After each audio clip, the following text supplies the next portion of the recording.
Buffalo Bills have one of the best offenses in the NFL, and the secret to it is just having unpredictability. Now, what gives your offense unpredictability is being able to run the football. Now, if you take a look at the stats here, Buffalo actually ranks number 5 in the NFL in points scored per game at 28.9. But when you look at their yards per carry, ranking number 1 in football at 5.1, ranking number 2 in rushing touchdowns per game, number 1 in rush yards per game, they are just demoralizing defenses in the run game, which forces them or forces defenses to play with that uncertainty of what you're going to do. Now, take a look at this play here. We come out in 12 personnel, one running back, 2 tight ends. We get some pre-snap motion here. Now, watch this. As we pull our left guard from left to right, we are going to get these second-level linebackers to do what? Overcommit to the run game. Now, we're running a little bit of a play action, so as we fake this play fake, you see point A and point B are overcommitting downhill to the run. From there, we're leaking our tight end into the second level of their defense. This is what unpredictability with your offense comes with. Boom, those guys overcommit. We turn, fire. Now that's wide open, and Dawson Knox ends up picking up 32 yards on this play. Now, guys, again, I can sit here all day, and we are going to break down some film, but this offense, having that unpredictability is everything, okay? We're going to break down everything you need to know from this game, how they were able to basically dominate this Bengals defense. I will say, the Buffalo Bills need to improve their defense, okay? Now, they are ranking 14th in the NFL in points allowed per game, but I would like to see that number be up within the top 7 of the NFL. They also need to be able to stop the run, just as if they can run the ball offensively, they can't stop the run defensively. So they need to fix this portion of the defense. Everything else is great. Look at their numbers passing the ball wise, right? Nobody can really do anything. Maxwell Hairston actually played a pretty good game. I wanted to break down his film. TJ Sanders I thought played well, but we're going to break down a ton, okay? Get ready, hit the like button, hype the video if you guys can, and let's dive in. Now, because they can run the ball so well, you see a lot of stacked and overloaded boxes here from defenses. Now, what this does is create one-on-one situations. Now, I do understand that the Bills don't have that guy in one-on-ones, those yes-no read receivers like a Mike Evans or a DK Metcalf or an A.J. Brown, guys who could just go up 50-50 balls or more like 70-30 balls. But they do have guys that can run some good routes. And if they do get a guy that is great in one-on-ones, watch out. Really watch out.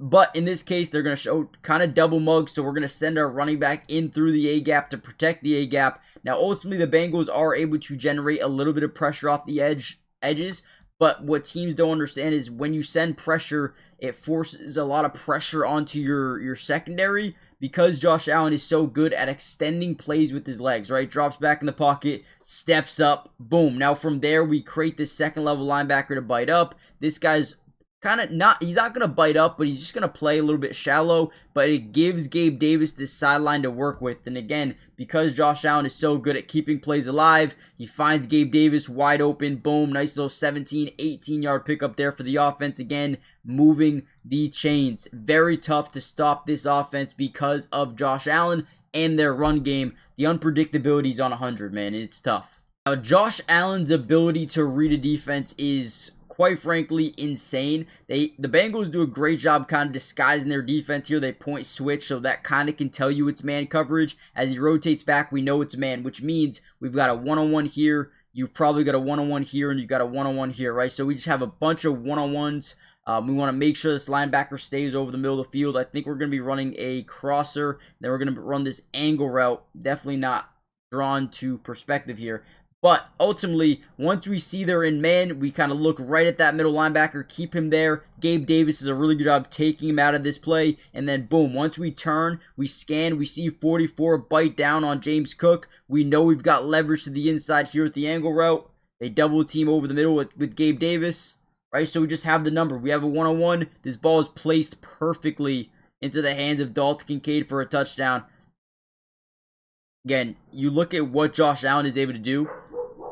It's pure genius, man. I actually love this play design here because they have an edge rusher. He is our key read, okay? Because we're going to have a little RPO system where we can hand this ball off, or we can quick toss this thing out to, actually, I believe it's Dalton Kincaid here as we bubble out.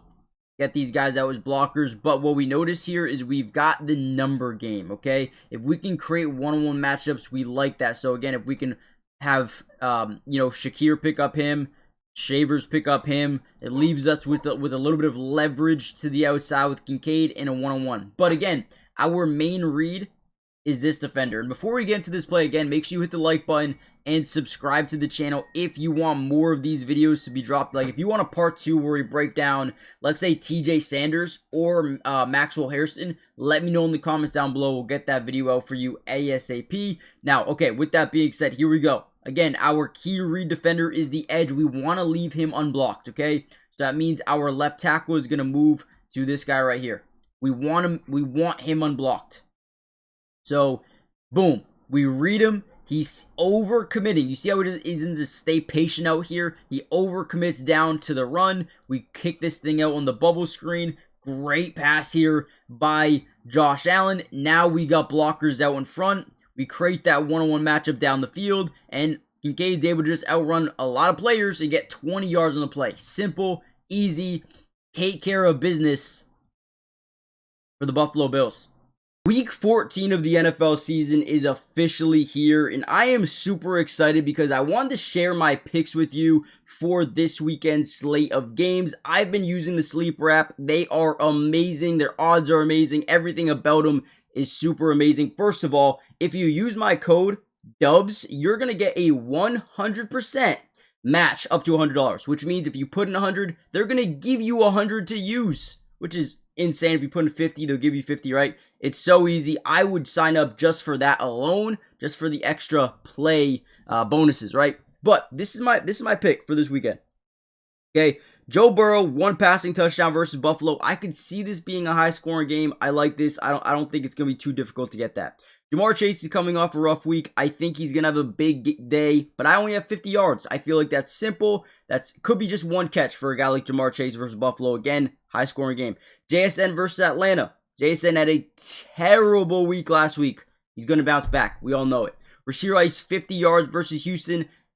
Listen, Kansas City cannot lose this game. If they lose this game, season is over. Season is wraps. Out the window. They need to win this game. Rashee Rice is their best playmaker. He's going to get the ball. Bucky Irving, right? Second game back versus the Saints. I think they could run up the score versus New Orleans, and I think Bucky will score at least 1 touchdown. I have 30 to win 90.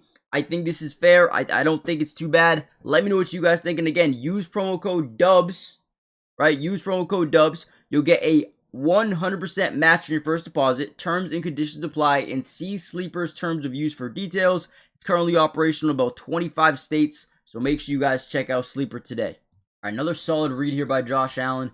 We're going to get like a 40% out route into a go ball down the right sideline. You're going to see this deep safety bite his way up. So this does become our yes-no read. But you're going to see there's a couple of ways you can throw this ball. As we drop back in the pocket, we see that, or before we snap the ball, right? You see that guy start to bite up, kind of does a bad job disguising what he's doing. We know he's going to bite up now. We have everything we want to see, okay? We know what we're doing pre-snap at this point. As we drop back in the pocket, we're going to quickly look to this side of the field. We could have thrown this quickly, but the ultimate thing is we're trying to keep this safety in line to maintain this one-on-one down the right sideline. That is our yes-no read. So kind of manipulation tactic. As we drop back, we scan right, and we're going to see this DB, boom, right here, turn his back away from the quarterback. That means he doesn't know when, if, or where this football is coming. So usually in these situations, you want to throw this back shoulder, especially if they're playing above hip level. You see how he's playing in front of him? He is trying to keep this from being a deep shot down the field. So Josh Allen reads it quick.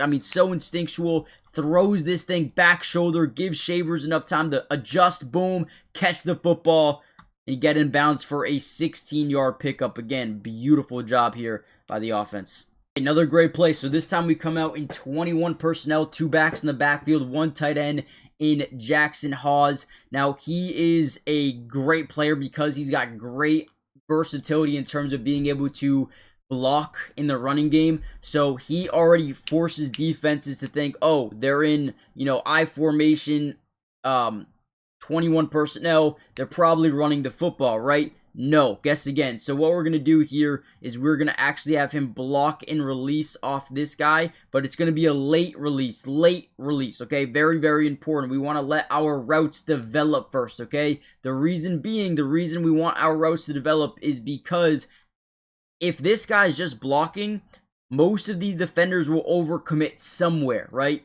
So you're going to get him crossing the middle. I believe you get this flat out here by the fullback. I think Elijah Moore crosses the field. Let's see. Yeah, he does cross the field. So right here, you see boom, boom, boom. Everyone overcommits here. You got boom, boom. Right, these guys overcommitting on this side. Now you just have to manipulate this guy, because as he releases, he's going to sit right in the middle of this zone. So the only guy we have to manipulate now is right here, the middle linebacker. Alright, so as we drop back, boom, you're going to pump fake this. There's nothing there, okay? There's nothing there. Do you think he was actually throwing something or wanted to throw something here? No, he didn't. All he wanted to do was move this guy slightly in this direction, even if it was 1 to 2 steps. Boom. 1, 2. Now he's out of position. We scan back and look who's open. Guys, you can't make this stuff up. Josh Allen is OP. I mean, he's just overpowered. And if you're a Bills fan, again, the defense has to improve, but they are good enough to win it all this year. They are, with Josh Allen. We'll see what happens, but let's keep going. Last play will break down here. I love this one. We're going to get like a double clear route here, top and bottom side. We're going to motion Khalil Shakir out into a swing. We're going to play fake our guy up this left side on like a wheel, and then from there we're going to be on a block and release. Again, same strategy as last time. We're trying to get these defenders to overcommit somewhere before we release. So again, pre-snap motion, boom, immediately going up the field. The reason we do this is 1, again, 2, this guy bites, 2, this guy bites. From here, you get this guy overcommitting. With this, you might get this guy overcommitting, clear route. You get boom, boom, and then you just have one eye safety to really worry about here as we block and release into a cross throw over the middle of the field. So boom, we drop back. He commits to the running back. He commit to the swing a little bit too early, and then we dump it down. Now wide open. This guy still has no idea the ball is out, and we get 31 yards on this play down the left sideline. Another great job setting up that touchdown to Jackson Oz. So ultimately, the Bills are good enough to win it all. I think the defense has to improve a little bit. This was a tough game. Joe Burrow and the Bengals had to do whatever it took to win this game, to stay in the playoff battle, I guess you could say. But still cannot be allowing that many points. It just is what it is, right? So hit the like button, subscribe, join the family, turn on post notifications, and I'll catch you guys in the next one. Should be very, very soon, maybe tomorrow. We'll see what happens. Peace.